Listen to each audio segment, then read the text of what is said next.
Citats, el podcast dels doctorants, amb Aina Frank i Raúl Peinado. Hola, hola, hola! Benvinguts i benvingudes a Citats. Ja tornem a estar aquí una vegada més. Però, capítol superespecial. Sí! Hauríem de fer com la castanyada, però és que Halloween té com un... I això està molt malament, perquè, o sigui... Me la pele. Estic reivindicant un podcast en català. Endavant amb tota la cultura, però aquell Spooky Season, o sigui, mola moltíssim. Bé. Jo ho sento molt. Check, m'agrada. Està bé. Doncs això, avui especial... Halloween. Halloween? I que, com estàs? Jo molt bé, però per Halloween la teva setmana, perquè xiqueta se queixa de... Sempre dic que estic malament, però... És que sempre estic malament. Jesús va patir menys a la creu, vull dir... No, fatal, fatal. O sigui, perquè la setmana passada això no importa a ningú. Sé que li importa. Marxa demà cap a Xile, l'Aina. Realment, avui... Avui. A les tantes de la nit, aquí està gravant, compromesa. Aquí, perquè clar, vull dir, s'havien de fer tots els capítols i aquí estem fins a l'últim moment. Sí. I a part d'això, malaltíssima, o sigui, una cosa tan bèstia, o sigui, febre, però bueno, això ja t'he dit que això és poc interessant. Valora't. I tu què tal, com estàs? Jo molt bé, molt estupendo, i amb moltes ganes del capítol d'avui, així que jo ja bé. donaria pas.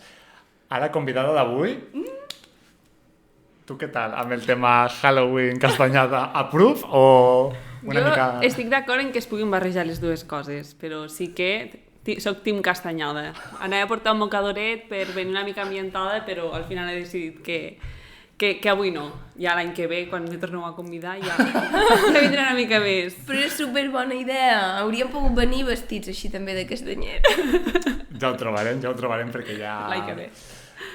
Bueno. Què anàvem a dir? Aquí Citats el que fem és com si tinguéssim la nostra primera cita amb tu. Va, és una mica friqui la cita d'avui, però bueno, alguna cita friqui hem tingut a la vida, segur, no cal entrar en detalls. I aleshores, bueno, estem aquí prenent algo, una aigüeta, i arriba el moment en el qual et preguntem, bueno, però tu, Alba, A què et dediques? què fas amb la teva vida? Pues jo, tot i que els meus amics i les meves amigues pensin que no faig res i no treballo, jo aquest any he començat la tesi, estic dintre del Departament de Psicologia Social, amb la càtedra d'Innovació Social, i a lo que em dedico és a estudiar el tema de dones, de gènere, centrant-me molt en aspectes molt subtils de la discriminació que patim, no? Al final s'ha estudiat molt coses de violència de gènere, però la part subtil s'ha estudiat molt també part de sexisme, però tota aquella part de cosificació sexual. Sexisme benèvol, que és una creença en què les dones han d'assumir certs rols dintre del gènere, com que siguin cuidadores, que siguin carinyoses, i els homes han de tenir aquesta vida més pública, no? D'anar a treballar. Això també seria un sexisme molt subtil. Tema de microagressions de gènere. Això és un aspecte que està molt relacionat amb conductes sexistes que puguem patir. Exemples. Que es pensi que jo no faig esport perquè sóc una dona. Que anem a un bar, que anem aquí a Citats i que jo demani una cervesa i el Raül demane un cacaulat i el cacaulat me'l fiquin a mi per ser una dona, no? Tot això estaria molt relacionat amb aspectes de sexisme subtil. Com estan poc estudiats i també estan molt normalitzats, o sigui, és algo molt heavy, o sigui, que sigui subtil no vol dir que no mos adonem, sinó que ho hem normalitzat tant que és com, perfecte. Aquest tio m'ha mirat el cul, perfecte. Vale? O sigui, bueno, me molesta però no faré res. És algo molt normalitzat. O em presento amb una oferta de feina i un altre home amb el mateix currículum que jo també i que puguin triar a l'home abans que jo. Llavors, tot això ho volem relacionar amb el benestar i el malestar, té un impacte brutal, sobretot amb el tema del malestar, i volem també trobar aspectes més relacionats amb factors protectors, no? Que me pot protegir a mi per no sentir aquest malestar quan me trobo en aquestes situacions. O temes de feminisme, no? D'acció col·lectiva. Al final tenir un grup t'ajuda molt a sentir que no estàs sola, perquè també quan parles de feminisme és un altre temor. Quan parles amb els amics o les amigues sobretot m'he trobat més amb amics. No vull que s'ofengui ningú, però m'he trobat més amb amics, que és com... ja està la pesada, no? O sigui, és una mica aquesta sensació de... és que no es pot dir res, és que... Tio, o sigui, és algo que afecta no només a mi, sinó a un conjunt de persones. Ho hagués deixat de fer.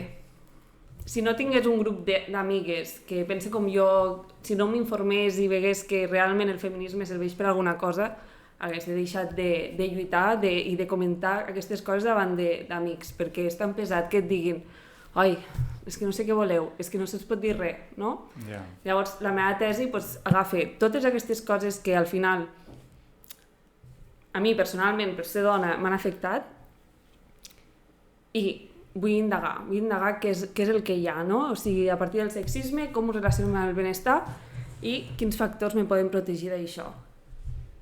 Una cosa molt important és el tema de la interseccionalitat. Vull dir, jo soc una dona blanca, però hi ha altres tipus de discriminació relacionades amb el gènere també. Col·lectius LGTB, racialització... Llavors, tot això ho vull incloure també a la tesi, perquè penso que és superimportant.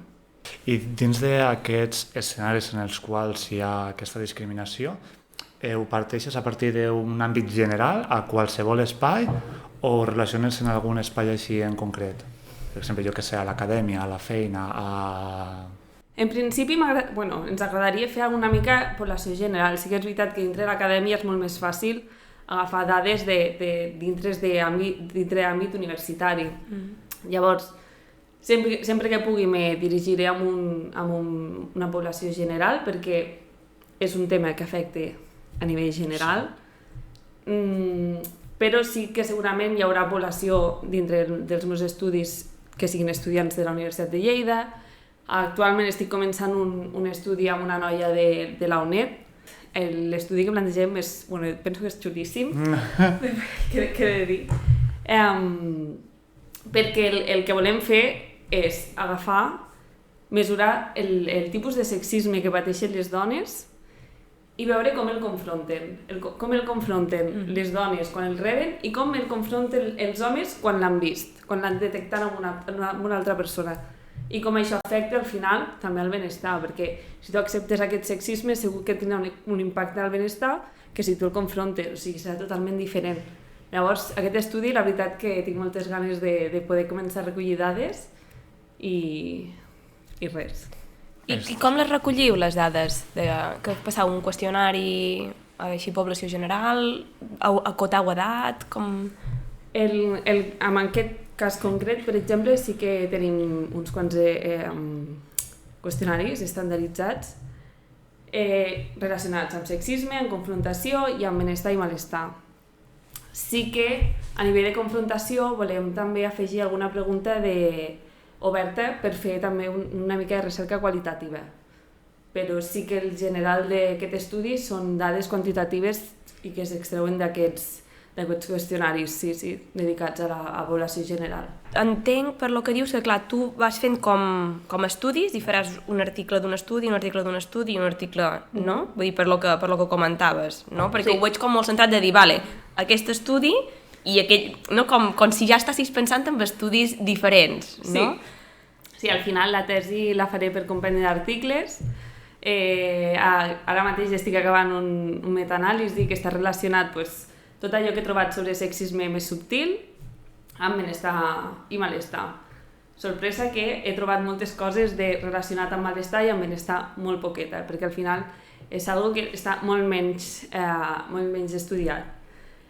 I a partir d'aquest metaanàlisi me n'he adonat primer que el benestar està menys estudiat, per això al següent vull incloure parts de benestar, i que el tema de microagressions de gènere, que seria un equivalent al micromasclisme, no? Que en anglès no existeix, microagressions de gènere també està molt poc estudiat.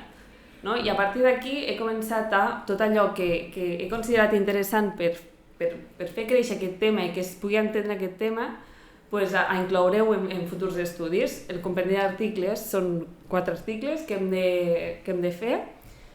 Llavors, metaanàlisi, de moment tinc el següent, que és el que us he explicat, no? I els dos altres, suposo que a mesura que vagi llegint, que vagi indagant, pues, me vindran idees. Sí que m'agradaria encarar-me molt amb algun d'ells amb feminisme. O sigui, més amb la part de reivindicativa, no? Que la de rebre sexisme, però bueno, a veure com s'acaba lligant tot això. O sigui, estaves explicant això, no? I jo quan fem articles o fem investigacions busco també com la finalitat o busco el públic al que anirà dirigit això.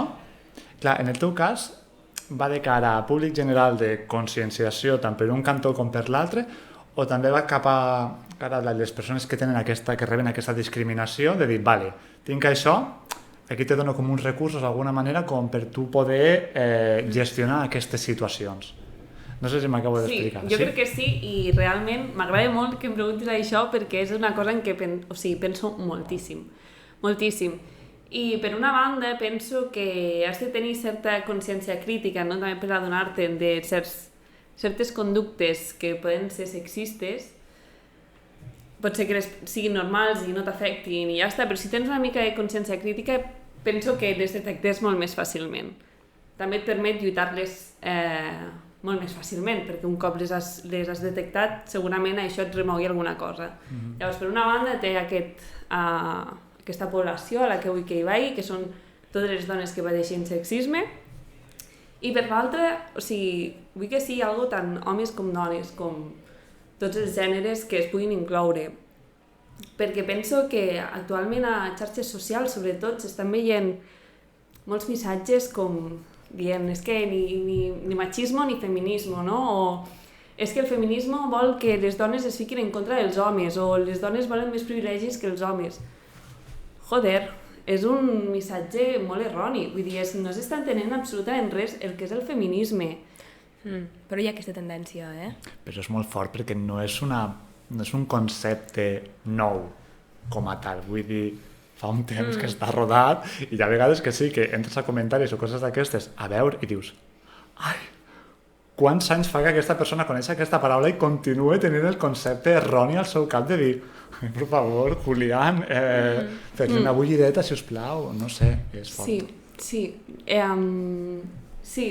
De fet, l'altre dia escoltava un podcast d'una autora que m'agrada molt, que es diu Ana de Miguel, és filòsofa i també ha estat al món de l'acadèmia molts anys i ha estudiat molt sobre el feminisme i el que deia ella és que el feminisme no deixa de ser una teoria crítica que et permet pensar, no? I pensar en com està estructurada la societat. O sigui, al final, al llarg de la història hi ha hagut molta desigualtat entre gèneres i simplement el que es vol ara és pensar què es pot fer per igualar això. No ho sé, a mi el tema de xarxes socials em preocupa molt, per això una part de la població a la que vull que aquesta informació arribi també és homes i dones que siguin feministes, que no siguin feministes, però que es pugui arribar a entendre el missatge tal com és, o sigui, no ho sé, a mi em preocupa molt.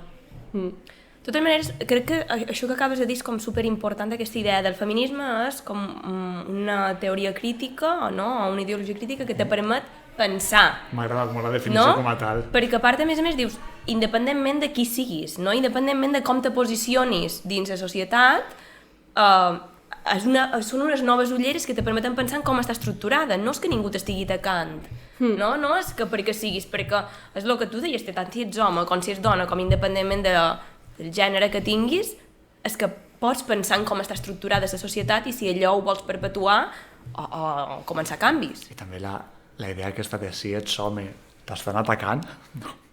Precisament, si ets home t'estan traient una càrrega de per ser home has de fer ta, que no cal, corazón, no, sigues feliç, saps? O sigui, sent tu mateix, vull dir, no, és fort. Sí, és molt fort.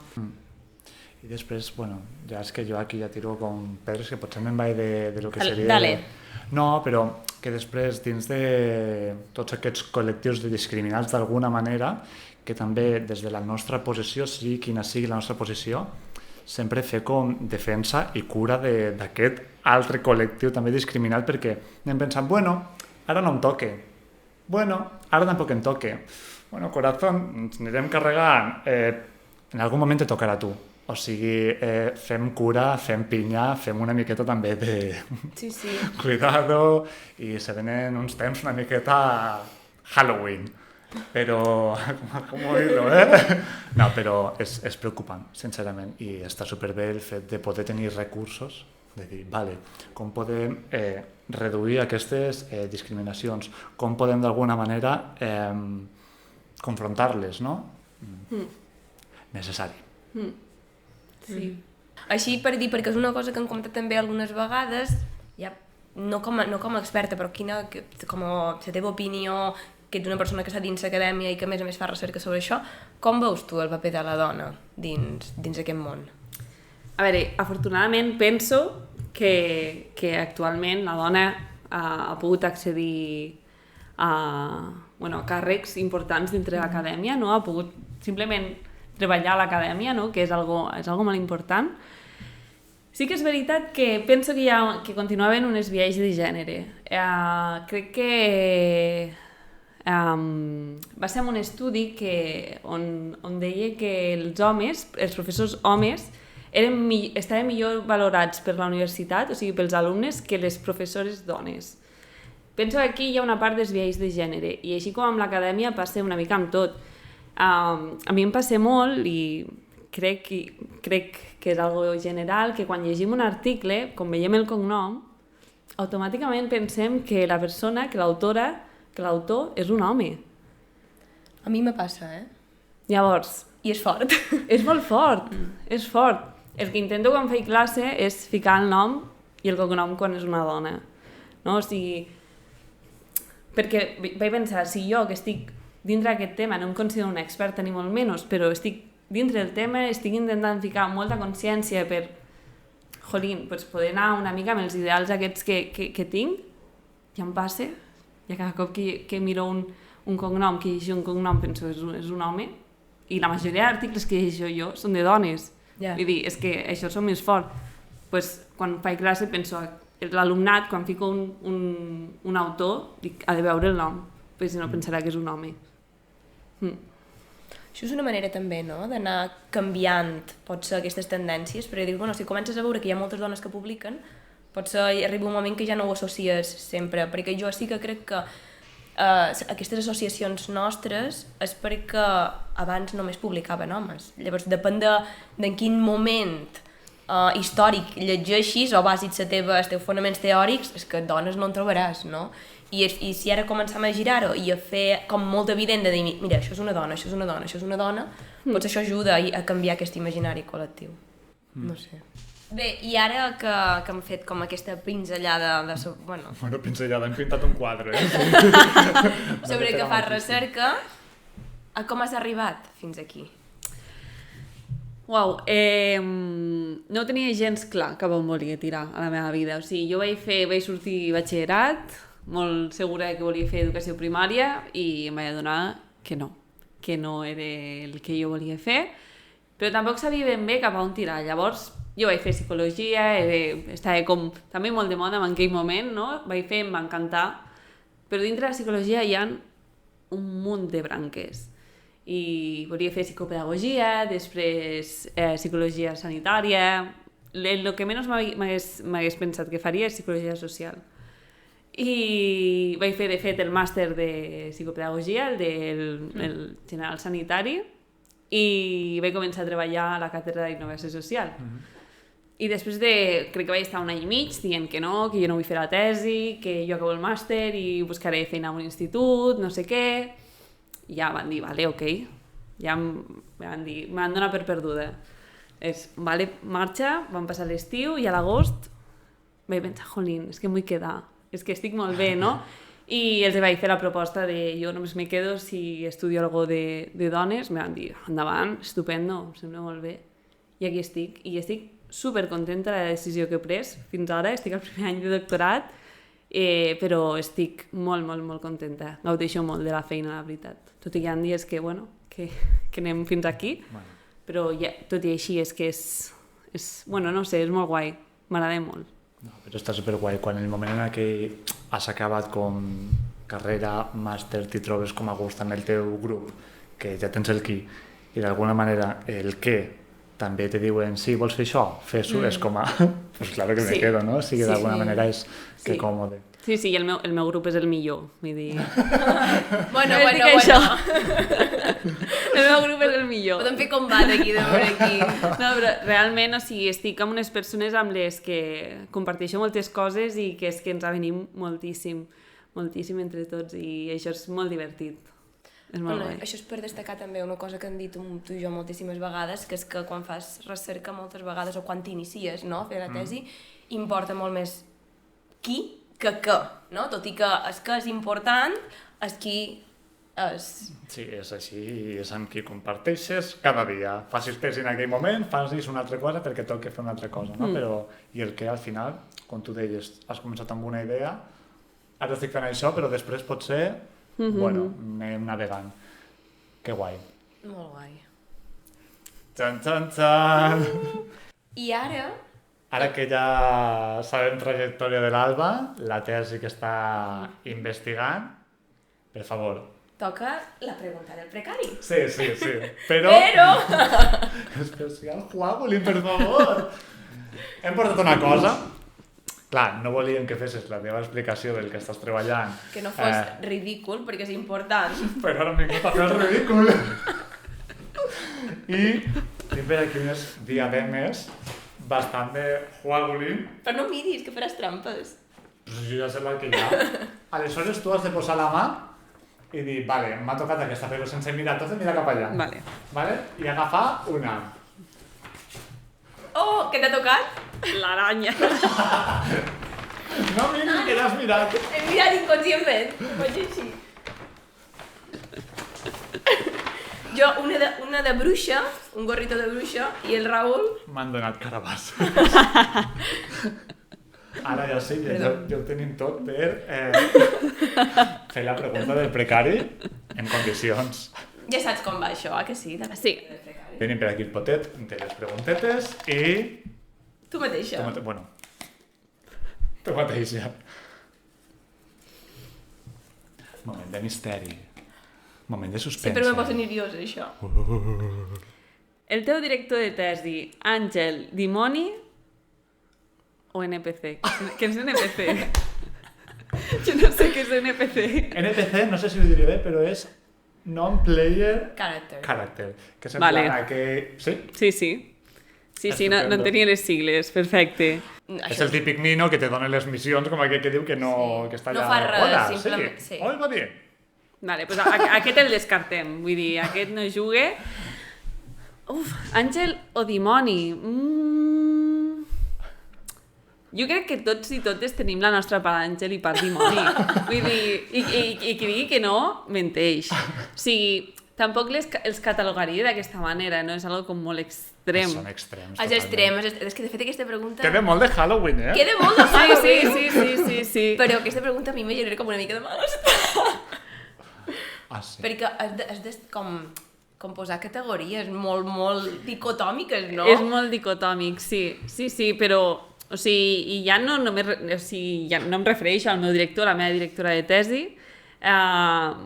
sinó és que en general tots tenim les ombres i les llums, vull dir... Sí, tots. I tots tenim un dia bo i un dia dolent. El que sí puc dir, deixant les categories aquestes a un costat, és que realment m'estan acompanyant en aquest procés molt bé i realment penso que estic aprenent molt d'ells. Molt d'ells, sí, això pues, em fa molt contenta. Vull dir, si jo faig un global, els ficaria més a la categoria d'àngel, perquè realment, o sigui, no sé, estic tenint molta ajuda amb ells i això és molt guai. Sí. És superimportant aquest aspecte Molt. de superbé per tu que tens aquest acompanyament, aquest recolzament durant fas la tesi, però també si hi ha algú que no normalitzi de que tots els directores de tesi són dimonis, vull dir, hi ha gent maca, hi ha gent bona i... Això sí. Jo ara te diria, perquè ara pensava, clar, jo, per exemple, si he de categoritzar els meus, jo també te diria que són àngels, perquè me sent supercompresa, me sent com molt persona, no? Vull dir que se sent... No, riu, però ho dic de veritat, de dir que hi ha coses que se normalitzen, ara relacionat amb això que tu dius, que no són normals. No, tipus, per exemple, que no se respecti que estàs malalt, no? O que te pressionin moltíssim si has tingut una defunció d'un familiar, no sé, hi ha coses que són de la teva vida personal però que interfereixen inevitablement en la teva vida professional perquè ets una única persona. I amb això, jo crec que amb això tenim sort, no? Vull dir, jo també ho considero així, que estic d'acord amb això que diu, que suposo que tothom al final té la seva part dimoni. Jo també els categoritzaria d'àngels, però crec que està bé que parlem també... No em senyalis. Però dic perquè ho deies tu, que parlem també de que entenem per un director dimoni, per si hi ha algú que s'hi pot sentir identificat, per exemple, saps? Sí. Jo en el meu cas també, bueno, clar, que falta això, també serien dos angelets, però sí que me fa molta risa lo de l'NPC perquè el David en si és una mica NPC perquè tothom, clar, és el degà de la facultat i tothom li va fer preguntes, tothom, no sé què, tothom... O sigui, no pots anar del seu despatx a la porta d'entrada que no el paren com 4 persones, i és com una... Sí. Tinc és molta el que dona feina. les missions. Sí. I vas allà a dir, l'he completat. Sí. Aleshores, Exacte. Àngel NPC. Pobret. No, però Àngel. Ell Sí. sabrà com li estic dient. No, i som Però- afortunades, Si No, les tres molt. estem dient que són àngels, vull dir, Molt. és el que comentàveu, som molt afortunades i al final, vull dir, totes són persones, és que entendre que puguis estar malalt i entendre que se t'ha mort un familiar i que necessites uns dies, o sigui, és que forma part de la vida i penso que és algo de lògica i sentit comú Sí. que te tractin com una persona més, no? I, bueno... A mi m'agradaria que certes coses se denunciassin, perquè crec que falta atacar certs abusos de poder.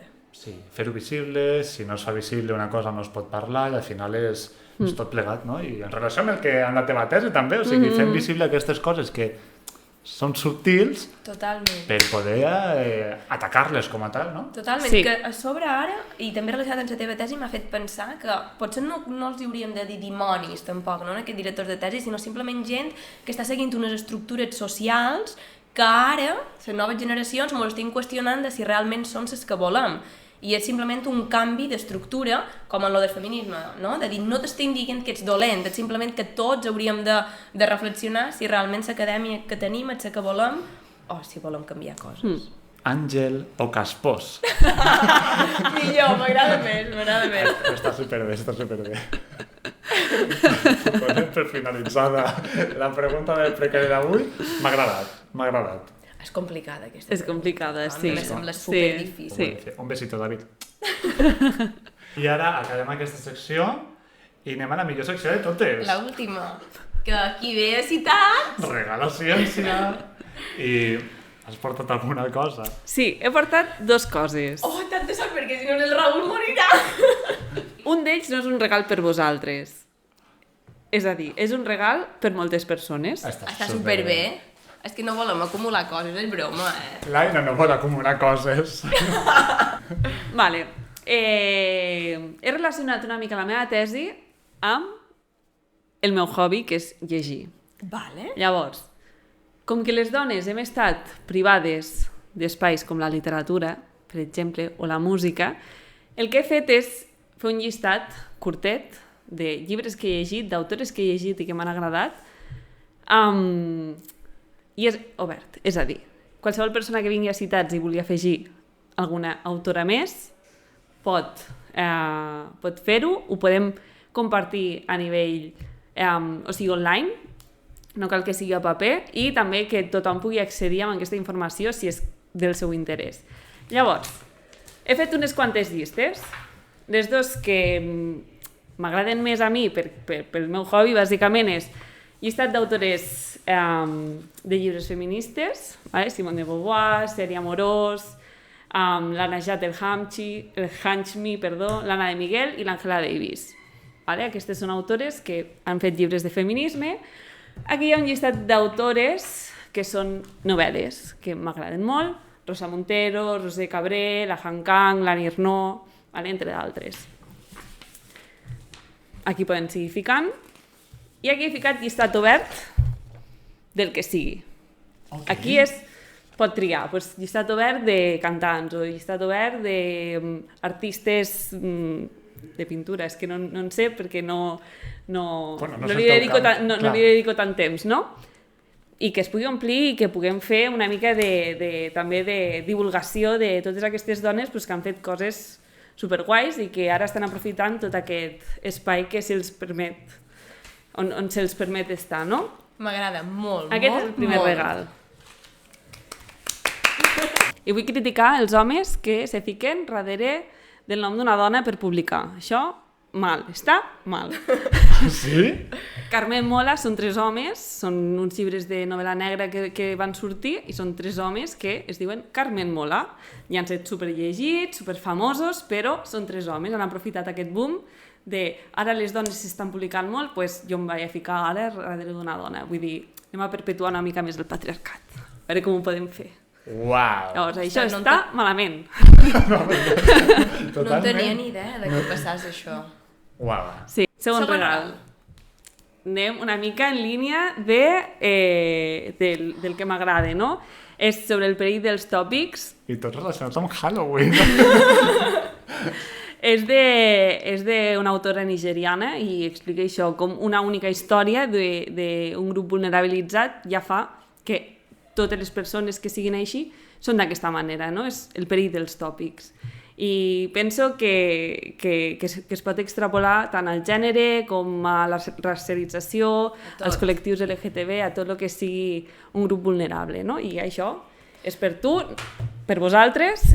Saps que m'encanta, o sigui, m'agrada molt, molt, molt, molt, molt, i m'encanta també aquesta cosa de dir, intentar evitar els tòpics, o intentar quedar-te només amb una versió de tot, fins i tot amb això que dèiem abans d'àngels i dimonis, no, de tot, crec que està... Bueno. És un llibre curtet perquè sé que tothom té molta feina amb la tesi, llavors tenir un huequet per poder llegir aquest llibre, només tenia un, és un llibre que me'l va regalar la meva millor amiga, que jo us el regalo a vosaltres i espero que si mai el llegiu, que el torneu a regalar amb alguna altra persona, perquè això pugui arribar a més gent, perquè penso que és important. Un superaplaudiment per l'Alba. Sí! I fins aquí el capítol d'avui. Gràcies, Alba, per explicar-nos la teva recerca, per fer-nos reflexionar, per portar-nos aquests regals, per tot plegat. Gràcies a vosaltres. I fins aquí l'especial d'avui de Hogolin, així que... A passeig siau! A passeig siau! I compartiu per xarxes, comenteu, feu cosetes maques. Adeu!